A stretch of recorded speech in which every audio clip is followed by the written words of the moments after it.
విశ్వనికేతన్ trust ఆధ్వర్యంలో విశ్వ సంఘ్ శిబిర్ 7వ విశ్వ సంఘ్ శిబిర్ కనహా శాంతివనంలో జరుగుతుంది. ఇక్కడికి 70 దేశాల నుంచి ప్రతినిధులు వచ్చారు. ఎవరైతే విదేశాల్లో ఉన్న భారతీయులు ఉన్నారో స్వయం సేవకులు కానీ విదేశాల్లో ఉన్న భారతీయులు వాళ్ళంతా ఇక్కడికి తిరిగి వచ్చారు 5 రోజుల ప్రోగ్రాంకి. మనతో మాట్లాడడానికి నమస్కారం అండి. నా పేరు జితేందర్ సుందాడి. నేను ఇక్కడ భాగ్యనగర్లోనే పుట్టాను, కానీ 1990లో అమెరికా వెళ్ళాను. ఇప్పుడు ఒక అమెరికాలో ఇండియానాలో ఉంటాను. ఇండియానాలో గ్రేట్ లేక్ జోన్ అని ఉంది, హిందూ స్వయం సేవక్ సంఘ్ ఆర్గనైజేషన్కు నేను జాయింట్ ఎగ్జిక్యూటివ్ డైరెక్టర్. ఎలా అనిపిస్తుంది ఇక్కడ 7వ విశ్వ సంఘ్ శిబిర్ హైదరాబాద్లో నా ఫస్ట్ భాగ్యనగర్ పుట్టిన అబ్బాయిని కాబట్టి యాక్చువల్లీ చాలా ఆనందంగా ఉంది. నా దేశానికి నేను వచ్చాను మళ్ళీ వాపసు. అన్ని స్పెషల్లీ ఈ ప్రోగ్రాంలో పార్టిసిపేట్ చేయడంలో మీరు అన్నట్లు 70 కంట్రీల నుంచి 2000 మంది కార్యకర్తలు వచ్చారండి. వాళ్ళందరూ వచ్చి వాళ్ళందరితో కలవడము, ఒక పేపర్లో రాసుకున్నాను ఎంత కంట్రీలో కలిసాను. ఒక 20 కంట్రీల కార్యకర్తలను కలిసాను. చాలా మంచిగా అనిపించింది.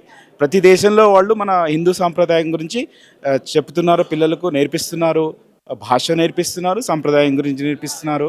చాలా బాగా అనిపించింది. విశ్వ సంఘ్ శిబిర్ ప్రధాన స్లోగన్ ధర్మమే అన్నిటికీ పునాది. అంటే ఏంటి ఇంకా దీని చేయబోయే కార్యక్రమాలు కానీ? సో దీన్ని చేరిపోయే ప్రోగ్రాంలో ఏది లేదండి, అమెరికా చేయదని చెప్తాను నేను. మేమేం చేస్తామంటే ఎవ్రీ వీక్లో ఒకసారి కలుస్తాము. 90 మినిట్స్కి ఒక ప్రోగ్రాం ఉంటుంది. పిల్లలకు మన సంస్కృతి గురించి, మన సాహిత్యం గురించి చెప్పడము, మన పురాణాల గురించి చెప్పడము, మన వీరభార్యల గురించి చెప్పడము, యాజ్ వెల్ యాజ్ మన ధర్మం గురించి నేర్పించడము. ధర్మం ఉంటే ఏంటిది అని, ఎలా నువ్వు ఉండాలి, జీవితంలో ఎలా ఉండాలి, సత్యం చెప్పాలి అలా అని. So all those qualities are imbibed. ఆ క్వాలిటీస్ను నేర్పించడానికి ఒక ప్రోగ్రామ్ కండక్ట్ చేస్తాము. ఆ కండక్ట్ చేసిన ప్రోగ్రాంలో అలాంటివి 253 చాప్టర్లు ఉన్నాయి అమెరికాలో. సో ఆ ప్రోగ్రామ్స్ అన్నీ కంటిన్యూస్గా నడుస్తున్నాయి ఒక 30 సంవత్సరాల నుంచి అమెరికాలో. గతంలో వడోదర, ముంబై, పూణే ఇట్లా నగరాల్లో జరిగింది. ఇప్పుడు 7వ విశ్వ సంఘ శిబిర్ ఇక్కడ జరుగుతుంది. ఎలా అనిపిస్తుంది? అమెరికా నుంచి హైదరాబాద్కు రావడము, హైదరాబాద్లో మా ఊర్లో జరగడము చాలా ఆనందంగా ఉంది. ఎస్పెషల్లీ శాంతకాంతి వనము, ఇది ఒక మంచి స్పిరిచువల్ సెంటర్. ఈ స్పిరిచువల్ సెంటర్లో ఈ ధార్మిక ప్రోగ్రాం జరగడము ఇంకా ఆనందంగా ఉందండి. ఈ సెట్టింగ్ కూడా it's appropriate for this occasion. చాలా ఆనందంగా ఉంది. అమెరికాలో ఎలాంటి పరిస్థితి ఉంది ఇప్పుడు కల్చర్ గురించి కానీ వాటి గురించి కానీ, ఇప్పుడు ఈ విశ్వ సంఘ శిబిర్ కార్యక్రమాల గురించి సంబంధించి కానీ అమెరికాలో ఎలా ఉంటుంది రెస్పాన్స్? అమెరికా నుంచి మేము 200 మంది కార్యకర్తలు వచ్చామండి ఇప్పుడు ఈ ప్రోగ్రామ్కి. చాలా పాజిటివ్ రెస్పాన్స్ ఉంది. అమెరికాలో లోకల్ పబ్లిక్ వాళ్ళు యాక్చువల్లీ వెరీ క్యూరియస్ అండి, మన దాని సంప్రదాయాన్ని నేర్చుకోవాలి. ఎవరైనా తీసుకొచ్చారా? మేము 5 మందిని తీసుకొచ్చి వాళ్ళని శ్రీశైలం తీసుకెళ్ళాను. శ్రీశైలం చూపించాను. మా ఊరు ఉంటుంది ఇక్కడ, వట్టెం గ్రామం అని, అక్కడ వెంకటేశ్వర స్వామి ఆలయం ఉంది, అక్కడికి తీసుకెళ్ళాను. సో ఇలా జరుగుతుంది. ప్రతి ఒక్కరూ ప్రయత్నం చేస్తున్నారు, మన సాంప్రదాయాన్ని వాళ్ళకి చెప్పడానికి ప్రయత్నం చేస్తున్నారు. సో విశ్వ సంఘ శిబిర్ మొత్తం ఓవరాల్గా చూస్తాం, ప్రధానంగా ఏం చెప్పదలుచుకుంటారు విశ్వ సంఘ శిబిర్? ధర్మం అనేది basically which is a long standing civilisational journey and that will continue to be the route for hour మన సాంప్రదాయాన్ని తీసుకెళ్ళడానికి. ఈ మిగతా 7,000 సంవత్సరాల కింద ఉన్నదని, మిగతా ఇంకొక 5,000 సంవత్సరాల ముందు కూడా ఇదే ధర్మ would be that central part of the theme కూడా అని అనిపిస్తుంది. ప్రవాస భారతీయులుగా మీరేమో అక్కడ ధర్మ పరిరక్షణ కోసం అక్కడ ప్రచారం చేస్తున్నారు. ఇక్కడ మన రాష్ట్రాల్లో ఆలయాలు కూల్చివేతగా ఇటువంటి ఘటనలు జరుగుతుంది. దీనిపై మీకు ఏమనిపిస్తుంటుంది తెలిసినప్పుడు కానీ యూఎస్లో ఉంటుంది?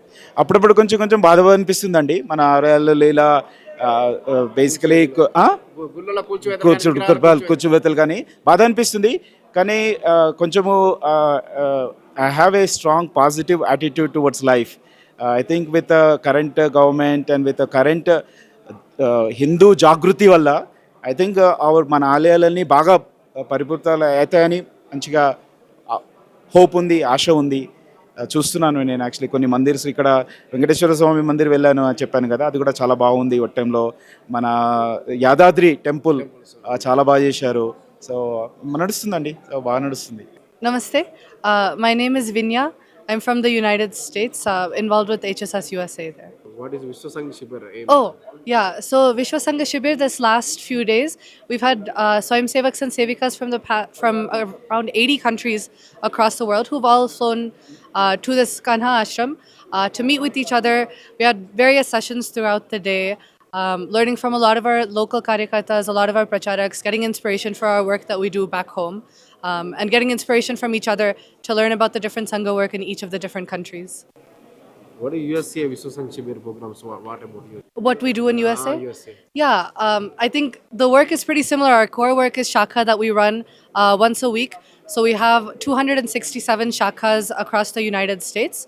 And we have a lot of different Vivid Kshetra organizations that has started out of HSS USA as well. Some projects that we do during Diwali time, we have started Seva Diwali. So we collect donations of non-perishable food items and donate it to the local homeless shelters. This year, HSS USA collected 950,000 pounds of food and donated it to local shelters for those in need. During Raksha Bandhan, we go and share the value of Vasudhaiva Kutumbakam or universal oneness, universal brotherhood, tied on our first responders, firefighters, police officers, and generally the society to share these values. So, really trying to bring these Hindu values to the larger American society. Kanha శాంతివనంలో 7వ విశ్వ సంఘ్ శిబిర్ జరుగుతోంది. అయితే ఇక్కడికి 70 దేశాలకు పైగా 70 దేశాల నుంచి 2000కు పైగా ప్రతినిధులు వచ్చారు. స్వయం సేవకులు కానీ, హిందూ స్వయం సేవకులు కానీ, ఆర్ఎస్ఎస్ కార్యకర్తలు కానీ, కెనడా నుంచి వచ్చిన బాలబ్రహ్మానందం మంత్రులు. ఏంటి విశ్వ సంఘ్ శిబిర్ 7వ శిబిరం? అసలు విశ్వ సంఘ్ శిబిర్ ఎలా ఏర్పాటైంది? దీని లక్ష్యం ఏంటి? విశ్వ సంఘ శిబిర్ దేశంలో ఉన్న చాలా దేశాల గురించి ప్రపంచంలో ఉన్న చాలా దేశాల నుంచి హిందూ స్వయం సేవక సంఘ అభ్యర్థులను తీసుకొచ్చి ఇక్కడ కామన్ శిబిరం ఏర్పాటు చేస్తారు. ఇది 1990 మొదలైంది. దాదాపుగా ప్రతి 5 సంవత్సరాలకి ఒకసారి జరుగుతూ ఉంటుంది. ఒక 2020లో మాత్రం జరగలేదు కోవిడ్ మూలంగా. ఆ విధంగా ఇది 7th విశ్వ సంఘ శిబిర్. కెనడాలో ఎలాంటి పరిస్థితులు ఉంటాయి? స్వయం సేవక్ కానీ, హిందూ కల్చర్ గురించి కానీ అక్కడ ఎలాంటి ప్రచారం ఉంటుంది? ఎలా రెస్పాన్స్ వస్తుంటుంది? సో కెనడాలో బహుశా మేము భారతదేశానికి దూరంగా ఉండడం మూలంగా మాకు దాని సంస్కృతి విలువ ఎక్కువ తెలుస్తుంది. సో జనరల్గా చాలామంది గుడి అంటే దేవాలయాలకి వెళ్ళి పూజ చేయడం కానీ, రిచువల్స్ని పాటించడం కానీ చాలా బాగా జరుగుతుంటుంది. ఈ శ్లోకాలు చదవడం కానీ, పూజా విధానం చేయడం కానీ ఇక్కడ ఉండడానికంటే పర్సంటేజ్ వైజ్ రిప్రజెంటేటివ్ అక్కడ చాలా ఎక్కువ ఉందనే చెప్పాలి. ఆ విధంగా చూస్తే కెనడాలో దాదాపు ఇప్పుడు 10 లక్షల హిందువులు ఉన్నారని చెప్పొచ్చు. 10 లక్షల హిందువులకి మాకు దాదాపు 70 శాఖ అంటే బ్రాంచ్ అక్కడ జరుగుతుంటాయి. ఇక్కడైతే ఇండియాలో ఆర్ఎస్ఎస్కి శాఖ ప్రతిరోజు జరుగుతుంటుంది. అక్కడ మాకు వారానికి ఒకసారి జరుగుతుంది. 90 నిమిషాలు కార్యక్రమం దాదాపు ఇక్కడ ఉన్నట్టుగానే అక్కడ కూడా ఉంటుంది. నెక్స్ట్ జనరేషన్ ఎలా? ఇప్పుడు కెనడాలో ఇక్కడ నుంచి వెళ్ళిన ప్రవాస భారతీయులు నెక్స్ట్ జనరేషన్ వాళ్ళకు కూడా ఈ కల్చర్పై అవగాహన కానీ, శాఖ ఇవన్నీ నేర్పిస్తుంటారు. ఇప్పుడు I would say that first generation immigrants అంటారు. ఇప్పుడు నాలాంటి వాళ్ళు మొదటి వాళ్ళు. సో ఆ first generation immigrants mostly they went there for their personal career or quality of life.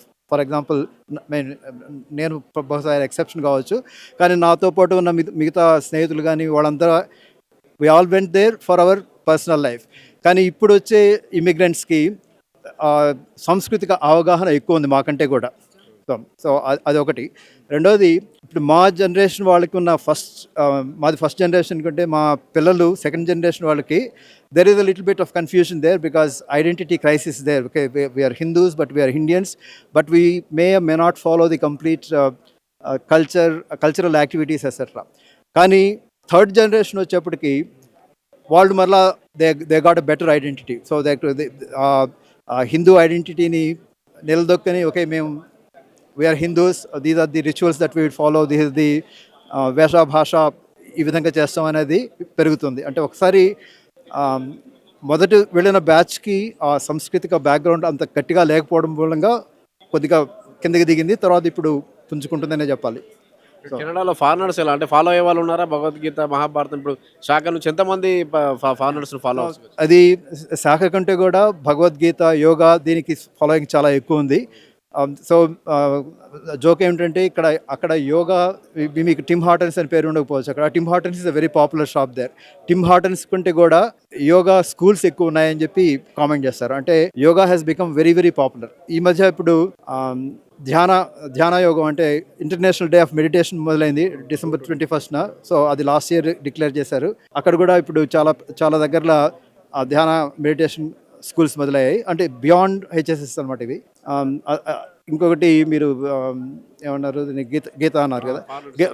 Gita international Gita Mahotsav ఇక్కడ కురుక్షేత్రలో వాళ్ళు బహుశా 12 సంవత్సరాల క్రితం మొదలెట్టున్నారు.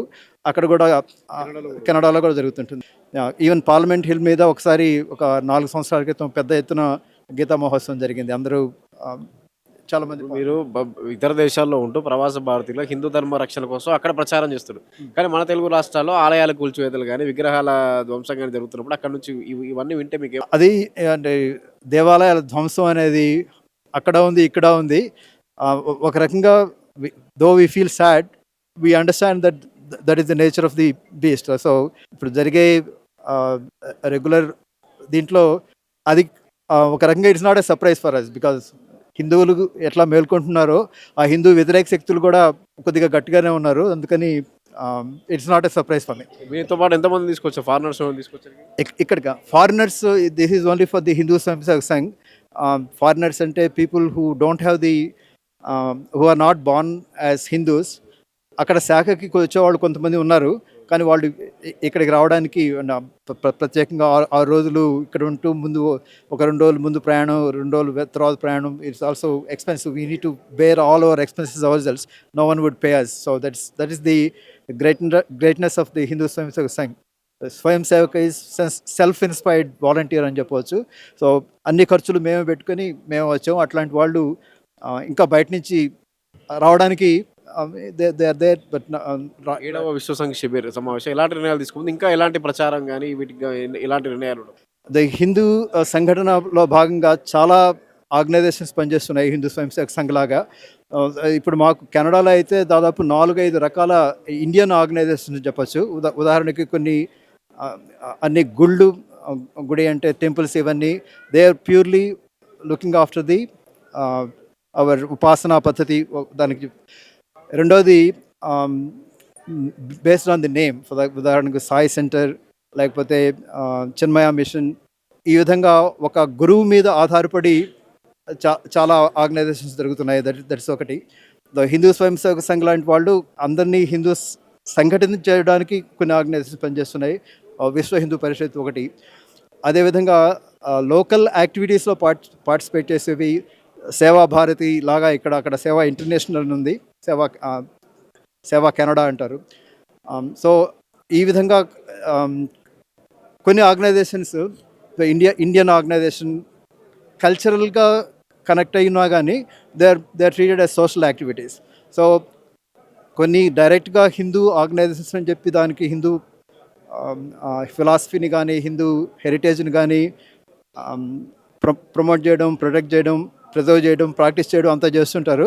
కానీ కొంతమంది డైరెక్ట్గా మేము హిందువులని చెప్పడానికి అంత ముందుకు రారు. కానీ వాళ్ళు కూడా ఇండివిజువల్గా ఇటువంటి కార్యక్రమాల్లో పాల్గొంటూ ఉంటారు. ఉదాహరణకి దీపావళి కానీ లేకపోతే ఉగాది కానీ వీటిలో చాలా ఎత్తున పార్టిసిపేట్ చేస్తారు. కానీ కొన్నిసార్లు హిందువుని చెప్పడానికి అంతగా ఇష్టపడరు, సిగ్గుపడుతుంటారని చెప్పచ్చు.